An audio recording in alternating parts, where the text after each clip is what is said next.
Concernant le swing, évidemment, c'est un exercice qui est hyper intéressant pour travailler nos ischios et nos fessiers et même notre ceinture lombaire, nos abdos, nos dorsaux. Extrêmement important et crucial. Vraiment, c'est notre allié pour la performance en course à pied, en trail, en cyclisme. Pour ça, le mieux, vraiment, le must du must, c'est d'avoir un kettlebell. Donc quelque chose comme ça. Évidemment aussi, là j'ai pris le plus léger que j'avais à disposition, mais on peut charger très très lourd sur le swing. Et restez jusqu'à la fin, je vais vous montrer une petite variante si vous n'avez pas de kettlebell pour pouvoir réadapter et pouvoir travailler dans les mêmes conditions.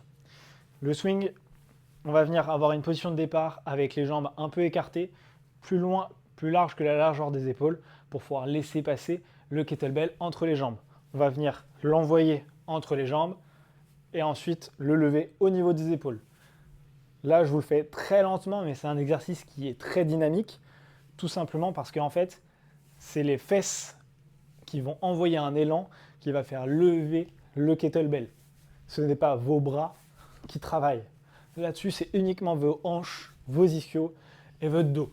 La sensation que vous devez avoir, c'est d'avoir les mains fermes pour pas que le kettlebell s'envole, mais que les bras soient hyper relâchés.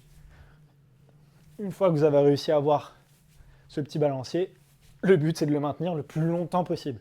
Pensez à bien gainer au niveau des abdos, bien respirer, c'est très important.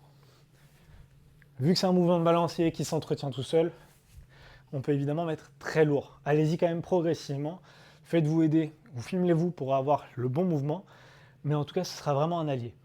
Et concernant l'adaptation, vous pouvez prendre du coup une haltère et faire un exercice similaire qui va être le soulevé de terre unipodal. On garde les jambes tendues, on envoie les mains le plus bas possible avec le dos droit. On envoie les fesses vers l'arrière et on garde les jambes tendues.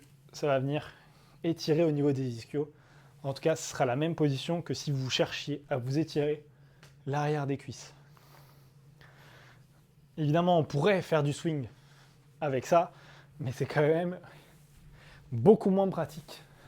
Mais ça fonctionne. C'est beaucoup moins pratique, mais on y arrive.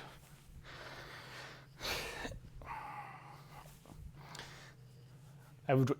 C'est parti.